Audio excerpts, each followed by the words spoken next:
네, 4.19 재보궐선거 이후 새정치민주연합이 지금 하루도 바람잘 날이 없어 보입니다. 이번에는 문재인 대표가 발표하려고 했던 성명서 내용이 공개가 되면서 당내 갈등은 점점 더 커지고 있는 상황입니다. 그 내용이 비노 진영에 대한 선전포고에 가깝다는 평가가 나오고 있습니다. 이 문제 포함해서 최근의 정치권 이슈들 짚어보겠습니다. 이두하 전 새누리당 의원, 전해숙 전 새정치민주연합 의원과 함께 얘기 나눠보겠습니다. 두 분 어서 오십시오. 안녕하세요. 예. 자, 먼저 오늘 그 발표가 취소가 됐습니다만 문재인 대표가 발표를 하려 했던 성명서 내용부터 간단히 살펴보도록 하겠습니다. 화면 함께 보시죠.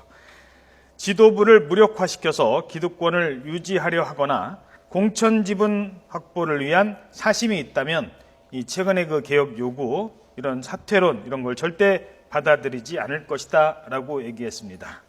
그러면서 패권주의를 성토하면서 패권주의를 보이는 행태야말로 역패권주의다 라고 밝혔습니다.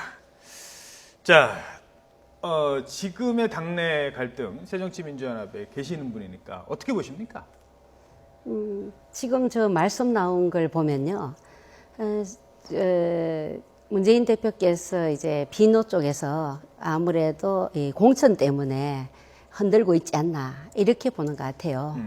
근데 제가 사실 여기 이제 토론 나온다고 하니까 당원 중에서 저한테 문자를 보냈어요. 예. 자기는 민주당을 너무 사랑하고 아끼는 사람인데 지금 민주당을 보면 싸움질만 하니까 싸움당, 콩가루당 같다. 이제 멀미가 난다. 쳐다만 봐도 제발 하지 마라 이러거든요. 예. 이게 당원들의 뜻이고 국민의 뜻입니다.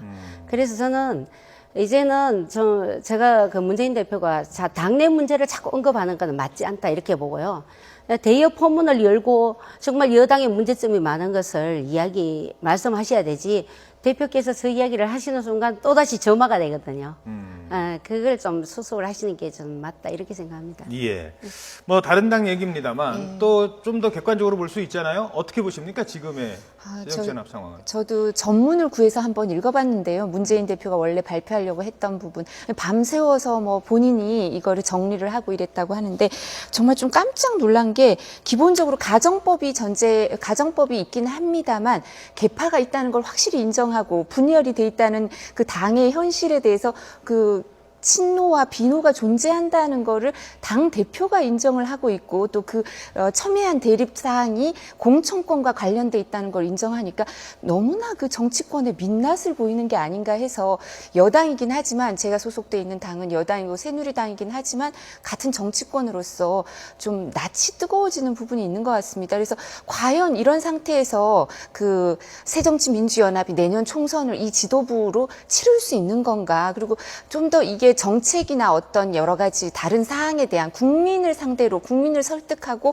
국민과 관련된 사항이 아니라 정말 정치꾼도 아니고 다음 선거를 걱정하는 것도 아니고 다음 자신들의 공천을 걱정하는 거니까 정치꾼이라고 볼 수도 없어서 과연 어떻게 평가를 해야 될지 정말 다시 한번 또 스스로를 돌아보게 되는 계기도 됐습니다. 이런 부분이 우리 당에는 없는지 반성하는 계기도 되었지만 야당이 제대로 서야 그 좌우 날개를 가져야지 좌우 날개가 고르게 균형이 잡혀야 새가 날아갈 수 있는 것처럼 정치도 상생을 할 수 있을 텐데 이렇게 야당이 계속 집안 싸움을 하고 있는 상태에서 어떤 정책적인 성과 이런 부분이 지금 국회에 의존을 많이 하고 있는데 이 부분이 성과를 낼 수 있을지 걱정이 됩니다. 또 하나 이제 짚어볼 게 성명서가 발표가 된 게 아니에요. 발표를 하려 했는데 최고위원들의 만류로 성명서 발표가 취소됐습니다. 그런데 또 나중에는 비공식적 루트로 공개가 됐거든요. 이 발표 과정에 대해서는 어떻게 보십니까? 모양새가 좀 좋지 않은 것 같기도 하고요. 네, 그렇죠. 이걸 발표하지 말라고 한 최고위원회도 저하고 같은 생각인 거죠. 괜히 이 당대표께서 이것을 점화할 필요가 없다는 거죠. 이제는 수습 단계로 들어가셔야 되니까 오히려 좀 속이 들여다 보이는 일들이 있죠. 사실은 뭐 어떤 면에서는 개파를 친노로 개파라고 하면서 사실 자기들도 개파를 대변해서 어떤 면에서 공천을 향해서 얘기하는 거 그런 속내가 보이는 것도 있겠지만 실제적으로 또 어떤 분들은 당대표께 굉장히 그 고언을 드린 거예요. 오히려 우리 반대쪽으로 하면 이게 수습되지 않겠습니까? 라고 이야기를 하는 부분도 있으니까. 그래서 이제는 우리가 지금 여당을 향해서 이야기해야 될 게 너무 많기 때문에 더 이상의 네 분의 대표께서 벗어나시는 게 당을 위해서 좋다 생각하고 이걸 흘리는 부분에서는 저는 조금 잘못됐다 이렇게 봅니다. 예. 사실 또 당적이 있으신 분들이기 때문에 말씀하시기가 좀 조심스러운 부분이 있을 겁니다. 하지만 저희들이 몇 가지 좀 정리를 하죠. 이 공천 뭐 지분이다 뭐 이런 얘기까지 지금 나오면서 결국 목적은 그거다라는 얘기가 나오면서 공천권 내놓으라라는 일부 의원들의 비주류 의원들의 공개 요구나 이런 게 있습니다. 함께 화면 함께 보도록 하시죠. 네, 먼저 유성엽 의원입니다. 공천권에 관한 문제를 현실적으로 처리해야 한다. 결국은 공천권에 관한 얘기 아니냐라고 이제 얘기를 했습니다. 그래서 공천혁신위원회를 통해서 근본적인 계파 갈등을 해소해야 한다라고 얘기를 했습니다. 계속해서 살펴보죠. 성명서 발표 내용에 대해서 일단 박지원 의원 발끈하고 나섰습니다. 총선 공천 혹은 지분 운운은 사실도 아니고 있을 수도 없는 일이기에 앞으로도 거론되지 않길 바란다. 우리가 지금 문재인 대표를 흔든다라고 한다면 당의 발전을 위한 거지 무슨 공천 요구하고 이런 건 아니다라고 지금 박지원 의원이 얘기를 했습니다. 트위터에서. 이러자 또 김한길 의원 측에서도 문 대표가 결국 친노의 좌장으로 버티기 하는 것 아니냐라는 주장을 펼치고 있습니다. 주승용 최고위원 최근 사퇴 의사를 표명했죠. 어떻게 의견이 나오고 있습니다. 문 대표는 마치 내가 공천권에 사심 있는 것처럼 얘기했다. 당을 깨자는 것과 같은 의미다라고 얘기를 하고 있습니다. 저희는 사실 지금 이 자리에서 뭐 새정치민주연합 한 당의 갈등만 부각시키려 이 자리를 만든 건 아닙니다. 저희들이 이 자리를 만든 의도는요. 어느 당이나 이런 당내 갈등이 있습니다. 사실 여야가 싸울 때는요. 치열하게 싸웁니다만 더 치열하게 싸우는 것은 당내 갈등이라고 합니다. 왜? 지금 말씀 중에 나왔습니다만 공천권이 관련돼 있기 때문입니다. 내 문제니까요. 내가 다음에 정치를 계속 하느냐 못하느냐의 문제는 여당과 싸우고 야당과 싸워서 이기는 문제보다 정치인 개인으로서는 더 심각한 문제일 수도 있습니다. 이 문제를 좀 더 솔직하게 얘기하자는 것이지요. 전직 의원이셨으니까 조금 그런 자리를 좀 마련해 봤습니다. 공천권이라는 게 정치인한테 어떤 겁니까? 사실 많은 정치인들이 이제 국회의원이 되고 싶어하고 국회의원이 되기 위해서는 공천을 우선 받아야지 이제 큰 단계, 큰 한 문턱을 넘어서는 거니까요. 말씀하신 것처럼 공천권을 위해서 공천을 받기 위해서 많은 일들을 하는 게 사실이죠. 그리고 당내 경선이 가장 감정의 골이 깊다고 하는데요. 뭐 최고위원 선거나 그러니까 새누리당에선 최고위원과 대표를 따로 뽑는데요. 이제 뭐 대표를 같이 뽑는데 새정치민주연합은 따로 뽑지 않습니까? 그 과정에 당내 경선에 있어서 감정의 골이 가장 깊은 게 본인이 지지했던 사람이 당 대표가 되거나 최고위원이 되면 그 최고위원 회의에서 공천과 관련된 가장 마지막 심사 의결을 합니다. 그러니까 본인이 지지했던 사람이 그 최고위원 회의의 멤버에 들어가길 원하고 아니면 본인이 들어가길 원하고 공천이 가장 중요한 건 사실입니다만 새누리당에서는 기본적으로 어떤 생각을 하는 것 같으냐면 다음번에 설령 내가 공천을 받지 못하더라도 새누리당이 계속 존재해야만이 계속 발전하고 이 국민의 지지를 많이 얻어야만이 그 다음번이라도 기회가 있을 거다라고 생각하고 일정 부분 선당 후사를 하는 사람들이 보이는 것 같습니다. 뭐 제가 새누리당 소속이라 그런 건지 모르겠지만 물론 뭐 과거에 또 무소속으로 나오는 분들도 많아요. 있었으니까요. 근데 그래서 김무성 대표가 그 대표적인 인물이라고 할 수도 있거든요. 공천을 못 받은 경우가 한 2번 정도 있었지만 그냥 그렇지만 당에 남아서 무소속으로 나올 수도 있었지만 무소속으로 나오지 않고 지난번 총선 때도 당에 남아서 계속 기여를 하고 그러니까 당 대표까지 되지 않습니까? 잠시만요. 그 김무성 대표 같은 경우는 그 전에 18대에서 들어왔을 때 19대 들어왔을 때는 친박 무소속으로 부산에서 그렇지만 말씀드린 것처럼 19대 때는 그렇게 선택을 그렇죠. 할 수 있는데도 그렇게 선택을 하지 않고 당에 남아 있었고요.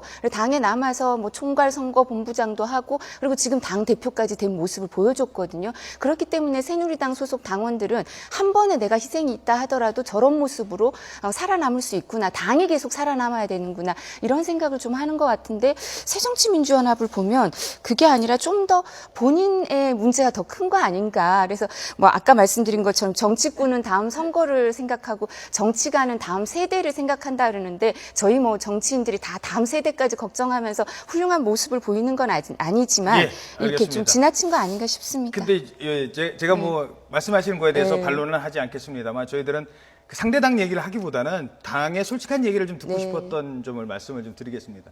뭐 야당엔 그렇지 않다 또 뭐 새누리당이 더하다라고 얘기를 듣고 싶지는 않습니다. 그냥 여기서 그냥 정리를 하도록 하고요. 예. 뭐 좀 더 덧붙일 말씀 있으면 왜냐하면 기회를 균등하게 드려야 되니까. 그러니까 그것만 뭐 말씀해 어느 주시면 당이나 당 대표가 되면 공천권을 휘둘러요. 그 뭐 새누리당이든 새정치민주연합이든 그렇게 해서 자기 사람을 씹는 그 관리 때문에 지난번 19대 때 또 친박이 그 전에 18대 때는 친이가 이렇게 했고 우리도 마찬가지로 뭐 이제 그 지금 저기에 화면에 나오시는 분들도 다 당대표 할 때 자기 사람을 다 신고 공천권을 행사했거든요.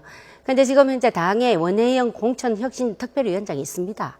있는데 그것을 다시 다른 사람으로 바꿔달라고 이야기를 하는 건 좋은데 이름을 실명을 거명해 버렸어요. 건의하시는 분들이. 그게 아마 문재인 대표께서 저렇게 말씀하시게 된 원인이 됐다. 이렇게 서로가 방법론에서 좀 잘못됐다. 이렇게 생각하고 공천은 정치인의 생명을 좌지우지하는 게 때문에 정치인들에는 굉장히 중요한 거죠. 자, 공천권에 대해서 얘기를 했는데 그렇다면 당대표에게 아직도 공천의 영향력이 상당 부분 남아 있습니까? 왜 오픈 프라이머리 얘기하고 뭐 얘기하지 않습니까? 뭐 여론조사에 붙이겠다. 아니 그러면 내가 지역에서 열심히 뛰면 되는 거지. 그래서 문재인 대표께서 이제 억울하다, 김경엽 수석 부총장이 억울하다고 하시는 게 공천혁신위에서 이제 오픈 프라이머로 가지 않느냐. 6대4로 뭐 간다는 그런 이야기도 있고 지금 그런데 확정된 건 아닙니다만은 거기에 이제 약간 20%의 전략 공천이 있어요. 이 부분에서 다들 이제 불안해 하는 거죠. 전략 공천이 있고요. 네. 또 예. 여론조사 경선 같은 게 있을 수 있는데 제가 공천심사위원을 2번 해봤거든요. 그렇죠. 외부위원으로 예. 그래서 해봤는데 모셨습니다. 그러니까 예. 예, 내부위원이 아니니까 조금 사정을 덜 뭐 자세히 모를 수도 있지만 외부위원으로 해서 공천심사위원을 정말 한 2번을 해보니까 어떤 예. 생각이 드냐면 말씀하신 것처럼 시스템을 만들어 둬도요 사람이 할 수 있는 게 많습니다. 아하. 그러니까 그 공천심사위원회에서 의결을 해도 그 가장 최고위원 회의에서 마지막 의결을 하게 됩니다. 거기서 제의를 요구할 수도 있거든요. 예. 최고위원 회의에서. 아하. 그렇기 때문에 그 최고위원 회의가 중요한 거고요. 그리고 당 대표가 중요한 이유는 지금 말씀하신 것처럼 전략 공천은 정말 거의 공천심사위원회에서 일정 부분 결정을 한다 그래도 최고위원 회의에서 다 정하고 그리고 공천심사위원장을 정하는 거, 공천심사위원회를 구성하는 걸 당 대표가 하실 수 있거든요. 아하, 그러니까 그런 사람이 문제. 중요하고요. 그리고 뿐만 아니라 그 경선을 하게 되더라도 그 뭐 여론조사 경선을 할 것인가, 여론조사 경선을 하더라도 당원과 국민의 비율을 어떻게 할 건가, 그리고 기관을 뭘로 할 건가, 그리고 날짜를 뭐 금요일, 토요일 넣을 건가, 평일을 할 건가 이런 기술적인 문제에 있어서도 그렇죠. 유불리가 있거든요. 한번 당대표 선거할 때도 여론조사 비율을 얼마나 넣느냐 예. 갖고 뭐 내가 빠지겠다. 대통령 후보 경선할 때도 대통령 후보 정말 경선도 치열하지 마찬가지고요. 않습니까? 그게 실제로 들어가 보면 그런 게 그 대통령을 만들면 대통령이 자기 사람을 조각을 하잖아요. 우리도 네. 지금 박근혜 대통령이 인사 문제를 갖다가 우리가 굉장히 심각하게 이야기하듯이 그래도 자기 사람을 심고 싶어 하시잖아요. 자기 사람을 심어서 일을 하고 싶은데 당대표가 되면 당연히 자기가 봐서 괜찮은 사람을 심고 싶어 하죠. 그런데 지금 문재인 대표는 되자마자 내 사람을 안 쓰겠다. 이렇게 했으면 그걸 믿고 어느 정도 지지를 해줘야 됩니다. 저게 당대표가 이렇게 하고 있는데 계속 이렇게 흔들어 버리면 결국에는 흔드는 사람이나 흔들리는 사람이나 새정치민주연합이 총선에서 참패를 하게 돼요. 그렇기 때문에 지금은 정말 합심해서 서로 양보하고 서로 한 발 뒤로 물러나서 이게 함께 가야 됩니다. 지금 이 말씀은 전 의원님의 말씀은 참 의미가 있다고 생각을 하시는 게 사실 비노계로 알려져 있거든요. 그런데도 지금 문 대표 위주로 가야 된다라고 하는 말씀은 상당히 정치인으로서는 방송에서 고심 끝에 나온 말씀이다라고 또 생각을 합니다. 그런 의견을 많이 가져야 또 당이 발전을 하겠죠. 자, 그러면 그 정도로 하고요. 이번에는 다른 얘기를 간단히 더 해보도록 하겠습니다. 정무특보 얘기인데요. 주호영 의원이 정무특보직을 지금 사퇴를 한다고 합니다. 근데 세 분 중에 지금 한 분이 지금 빠지면서 좀 무명무실한 것 아니냐 이런 얘기도 나오고 있는데 그 부분에 대해서는 어떻게 평가하세요? 아무래도 당에서는 정무특보를 처음 임명할 때부터 좀 부정적인 견해가 있었던 것 같습니다. 정무수석이 있고 그리고 당정청 회의를 하거나 고위 당정청 회의를 해서 소통을 하면 되지 정무특보가 따로 있을 필요가 있나 이런 생각을 당에서는 일정 부분 갖고 있고요. 또 청와대는 제 초선 의원일 때 보면 청와대에 직접 하고 싶은 얘기가 있을 때 당 지도부를 통하지 않고 직접 하고 싶은 얘기들이 의원들이 있을 수가 있거든요. 그리고 의원들의 뭐 민원을 들어주라는 게 아니라요. 여론을 수렴해서 전달하는 기능이 있어야 되는데 정무수석 혼자 하시긴 그게 좀 벅차고 또 정무장관 제도가 이명박 정부까지는 있었는데 이 경우에는 없기 때문에 정무특보를 통해서 일정 부분 그런 역할을 하고자 했던 것 같습니다. 그래서 청와대에선 필요성이 있고 당에선 또 지도부 입장에서 조금 껄끄러운 면이 있었는데요. 지금 그 주호영 새누리당 의원은 과거에 친이계라고 할 수 있죠. 정무장관을 MB 때도 했고 예. 이랬던 분인데 그래서 또 친이계나 아니면 막 친이라는 게 지금은 거의 존재하지 않습니다. 사실은 비박계를 뭐 소통하는 그런 역할을 하는 분이었을 텐데 본인 선거도 일정 부분 생각을 하시니까 예. 역할에 있어서 좀 역할을 해보니까 일정 부분 좀 이렇게 제대로 되고 있지 않다 이런 생각을 하셨을 수도 있고 본인이 예결특위위원장에 대해서 도전 의지가 있기 때문에 지금 그만두겠다고 하시는 게 아닌가 싶습니다. 예. 그 뭐 정무수석에 대한 평가도 지금 또 나오고 어제 그래서 김무성 대표를 조윤선 수석이 찾아갔는데 정무 라인에 대해서 뭐 시간은 좀 많지 않습니다만 간단하게 평가를 하신다면 어떻게 보시겠습니까? 야당에서는. 정무 라인은 사실 예전에는 야당이 좀 셀 때는 야당을 직접적으로 담당을 많이 했어요. 그래서 야당 의원들의 의견을 청와대와 조율을 많이 했는데 야당이 힘이 약해지니까 청와대와 여당만 연결하는 이상한 기현상을 지금 18대부터 지금 계속하고 있습니다. 그런데 그게 이제 대통령께서 이해도를 국회에 대한 이해도를 높이는 거고 또 당대표 국회에서는 대통령에 대한 이해도를 높이는 이런 중요한 역할이죠.